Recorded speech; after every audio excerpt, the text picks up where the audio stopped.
शत्रू तेजूची मधुचंद्राची रात, शत्रूचा नवीन डाव. लाखात एक आमचा दादा मालिकेची कहाणी इंटरेस्टिंग वळणावर येऊन उभी आहे.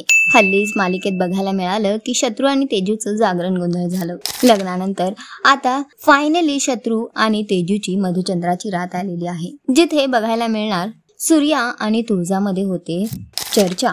जिथे सूर्या आहे तो तेजूच्या नवीन घराला स्टेअर करतोय, तितक्यात तिथे येते तुळजा आणि ती विचारते सूर्याला की असं काय बघतोयस म्हणून. तेव्हा सूर्या तिला म्हणतो की असं माणसांनी गजबजलेलं एवढं मोठं घर माझ्या तेजूच्या वाट्याला आलं म्हणून मी खूप खुश आहे, माझी तेजू भाग्यवान आहे. दुसरीकडे बघायला मिळते की शत्रू आणि तेजूच्या मधुचंद्राची रात आहे आणि आता शत्रू रूम मध्ये जाणारच असतो की डॅडी त्याला थांबवतात. त्याला म्हणतात की आज तुझी मोठी परीक्षा आहे म्हणून. तेव्हा शत्रू त्यांना म्हणतो की ह्या काय परीक्षा मी कमी दिल्यात, ही काय माझी पहिली परीक्षा आहे, हेही निभावून नेईल म्हणून. तेव्हा डॅडी म्हणतात की ह्या सगळ्या चाचणी परीक्षा होत्या, आता खरी परीक्षा तुझी सुरू होणार आहे. तेव्हा तो डॅडींना म्हणतो की मला चांगलं कळतंय तुम्हाला काय म्हणायचंय.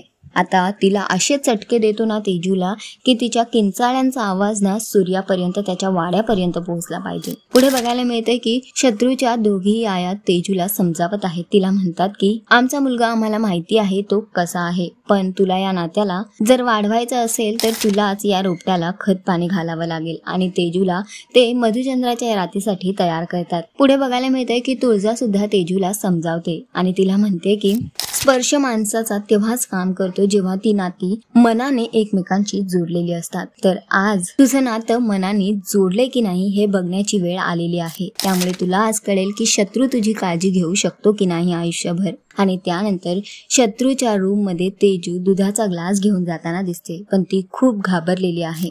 आता मात्र बघणं खूप इंटरेस्टिंग असणार आहे की ही रात सूर्याच्या आयुष्यात अंधार आणणार का, तेजूच्या जीवावर काही बेतणार का. सध्या तरी शोचा ट्रॅक खूपच इंटरेस्टिंग होताना दिसतोय. तुम्हाला किती आवडतोय हा ट्रॅक आम्हाला कॉमेंट करून नक्की सांगा आणि अशाच टेलिव्हिजन अपडेटसाठी टेलिगप्पाला लाईक शेअर सबस्क्राईब नक्की करा. नमस्कार.